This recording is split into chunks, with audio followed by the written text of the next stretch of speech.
தேவன் தான் சொல்றாரு, ஈசாக்கின் மூலமா தான் சந்ததி வரப்போதும் தேவன் சொன்னாரு. அதே தேவன் தான் சொல்றாரு பலி செலுத்துன்னு.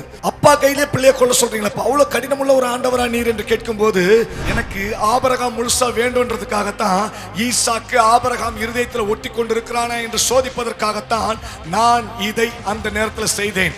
ஆனா என் தாசனாகிய ஆபிரகாம் முழு இருதயத்தோடு, முழு பலத்தோடு, தன் முழு ஆத்மாவோடு என்னை நம்பி இருந்தபடினாலே ஜாதிகளின் தகப்பனாய் நான் மாற்றினேன். அந்த ஒரு நாள் இல்லைங்க, அங்க ஆரம்பிச்சது விசுவாசத்தின் தகப்பன் ஆபிரகாம். இந்நாள் வரைக்கும் ஆபிரகாமின் சந்ததி இந்த பூமி எங்கும் பரவி கொண்டிருக்கிறது. ஏன் நீங்களும் நானும் கூட விசுவாசத்தில் ஆபிரகாமின் சந்ததியாய் இருக்கிறோம். ஆபிரகாமுக்கு ஒரு விசுவாசம் இருந்துச்சுங்க. 100 வயசுல எனக்கு ஒரு பிள்ளையை தேவனால் கொடுக்க முடியுமானால், இந்த சாம்பலில் இருந்து கூட ஒரு பிள்ளையை தேவனால் உருவாக்கி கொடுக்க முடியும். இதுதாங்க விசுவாசம். உங்களுடைய பேர் என்ன தெரியுமா? வேதத்துல விசுவாசிகள். விசுவாசம் என்பது நம்பப்படுகிற உறுதியும் காணப்படாத நிச்சயமாய் இருக்கிறது. நம் விசுவாச தகப்பனாகிய ஆபிரகாம் சோதிக்கப்பட்ட போது வாக்குத்தத்தத்தை கொடுத்த தேவன் நிச்சயமாய் ஈசாக்கின் மூலமாய் நிறைவேற்றுவார்.